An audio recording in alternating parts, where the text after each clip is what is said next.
What's poppin' YouTube? It's your boy Ghost. Um, I'm coming to you with another video. I know a lot of people are like, damn, every time we turn around, this man posting all this sad shit. Oh, woe is me. Nah, it's not even like that. I'm actually dropping this content because, I'm just living in my truth. If somebody doesn't like it, somebody feels some type of way, you don't gotta watch. But I know you're gonna watch, you're gonna comment, you're gonna say whatever smart ass remarks you got to say. It is what it is. At the end of the day, I'm not the only person that done went through some shit like this. I am not the only person. I'm probably the only person that done went through some shit and can live in a truth and tell about it and tell you how I got out of the shit. But like I said, a lot of the stuff that I'm going through now or that I went through was stuff that I've never experienced before. So why not talk about it, Because when I'm shining, when I'm back vacationing and popping bottles and hanging out with this female or that female or just living my best life, eating good, driving nice cars and doing all that, I want people to know, like, there's a reason why I'm able to do all this now. Is because I went through this fire, I went through this situation, I dealt with that, and this is how I got into it, this is how I got out of it, and now I'm reaping the rewards from being focused and dedicated to this new craft that I've created. So that's why I'm telling all this, because at the end of the day, it's my story. You don't want to listen to it, you don't got to. You can go watch somebody else.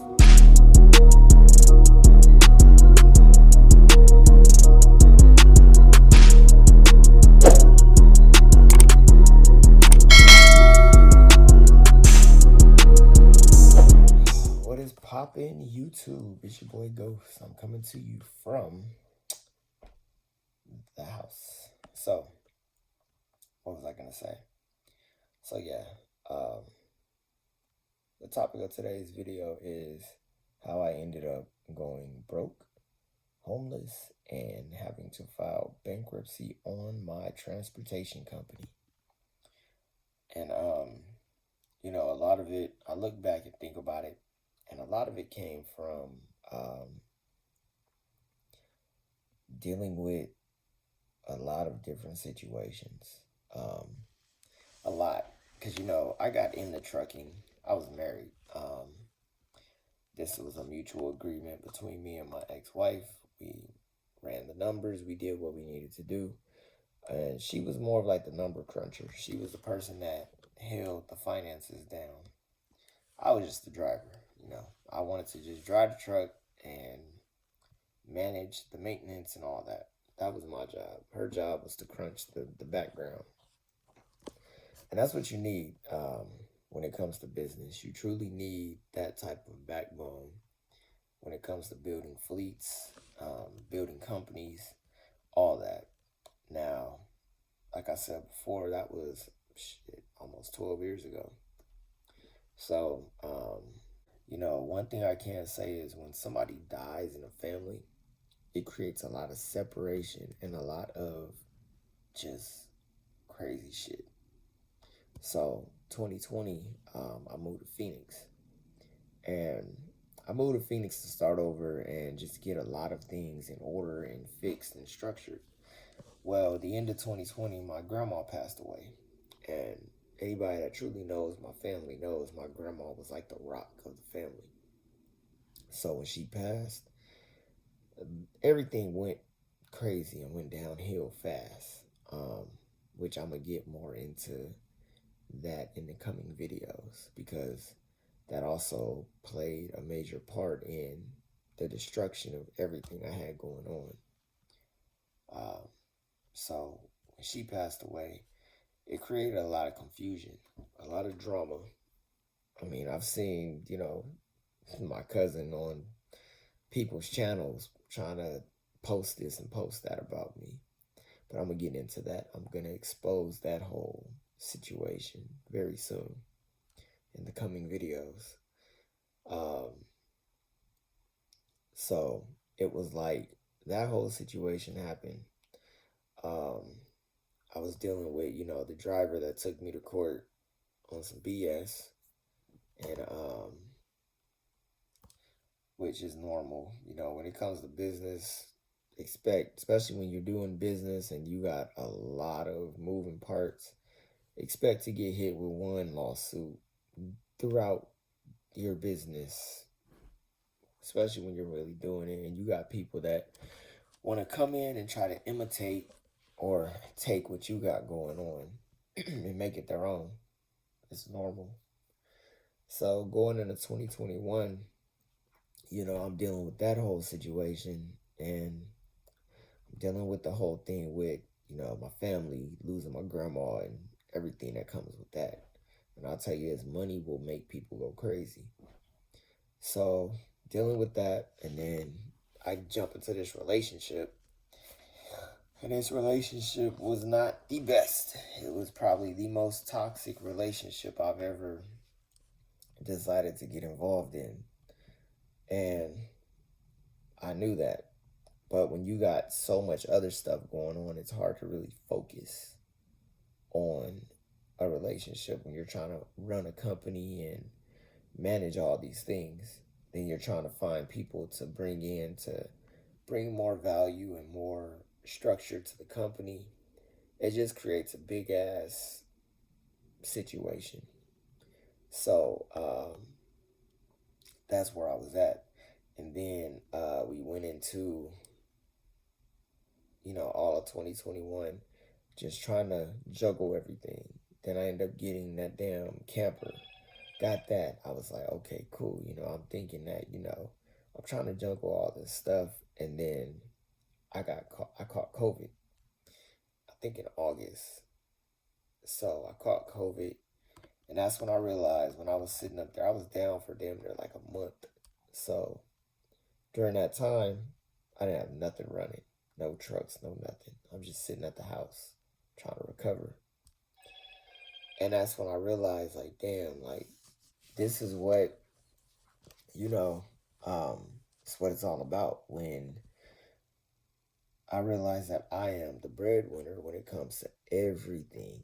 Like, if I'm not moving and I'm not out trying to get drivers and do this and do that, then there's no income. So around that same time, that's when I got, my son's mother.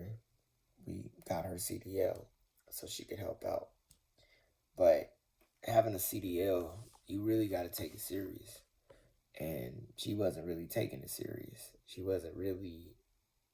It seemed like she was trying to do it more to impress me versus actually better her financial situation, which is understandable, which is cool. But like I said, when you're in a relationship, that's not what keeps everything going. It takes a lot of dedication and hard work, especially running a company.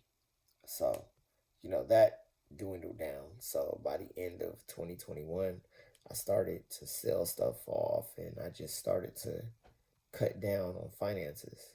And I also had picked up the office, which I had so much,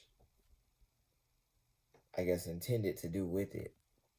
So, I'm trying to juggle all this stuff on top of dealing with family drama, relationship drama, business drama, all that. So going into 2022, you know, I'm still dealing with a lot. And I basically, going into 2022, now I'm dealing with relationship drama. I'm dealing with family drama. I'm dealing with all this craziness. And at the same time, I'm the sole person bringing in the income and the bacon, for everything. So then you get hit with, you want to end your relationship. Cool. Done. Wanted to end the relationship at the beginning of 2022. 30 days after that, you end the relationship, you find out you're expecting a child. So now it's like, okay, damn, this is what, I've built all of this for. So that way I can be home with my family, when my child is born. But I'm still dealing with the drama. So I'm like, okay, let's come up with a plan. Boom. I moved to my house. I have her stay in the apartment. I still got the office. So I'm like, okay, let me, you know, hopefully everybody plays their part financially so we can make this work like a well-oiled machine. But when people don't do that and they're not focused, it creates a a very dangerous situation. So, I'm dealing with all this, trying to juggle all this. Mind you, I'm the sole breadwinner when it comes to everything. And I would say August came in 2022. My truck has the accident. Boom, the accident hits. I'm like, damn, that sucks. Because this wasn't something that I planned on happening. And that right there shook the whole company. Then September comes. Boom, I go to jail. And at the same time, at the time I had all these trucks. Boom. Then that hits. I lose that contract. So now everything's on a downward spiral. So I'm trying to pull from everywhere. I'm getting title loans on vehicles. I'm doing the most, trying to hold everything together. And then by I would say January of 2023. Well, my son's born in December. Cool, boom, he's here now. Bam. January comes. Once again, I'm still the sole person trying to hold everything together, having to deal with all this stuff. Well, let me take it back to December. I go to court for, everything I'm dealing with my case.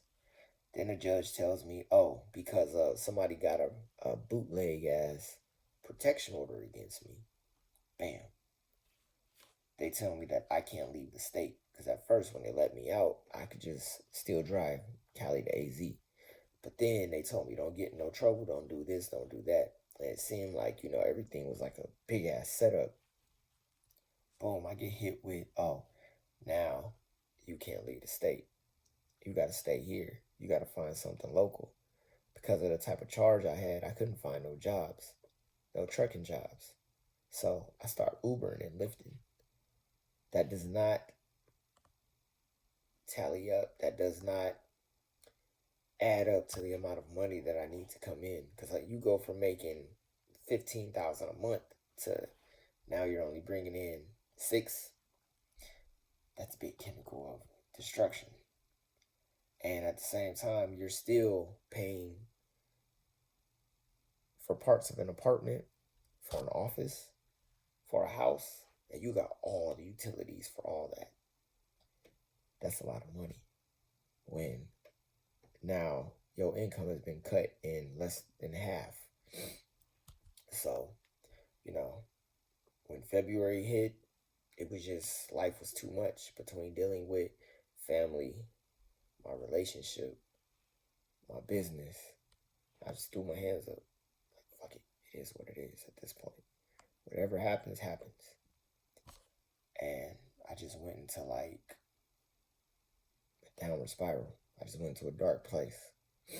And everything just basically imploded at that point. So when March hit, I lost everything. Cars,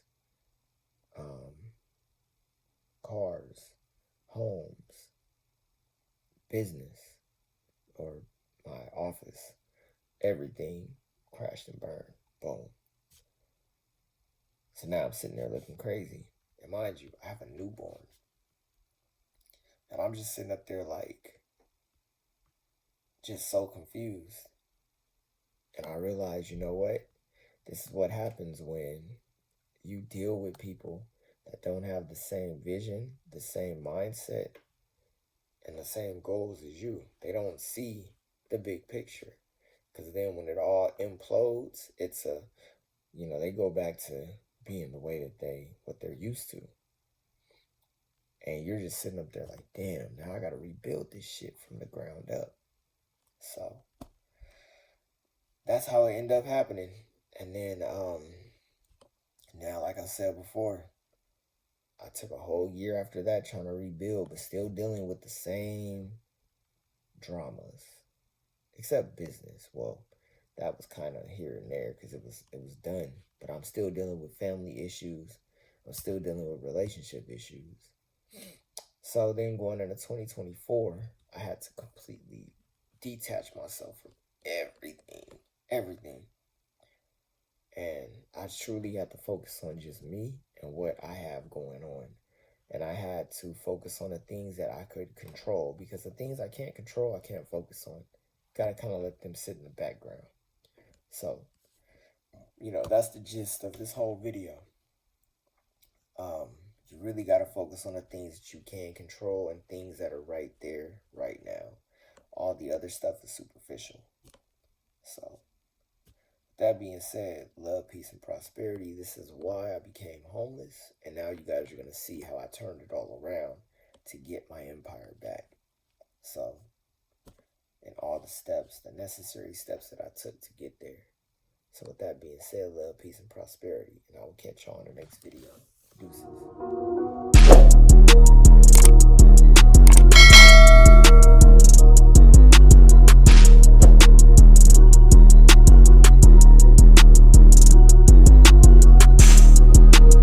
That's another thing when it came to the bankruptcy.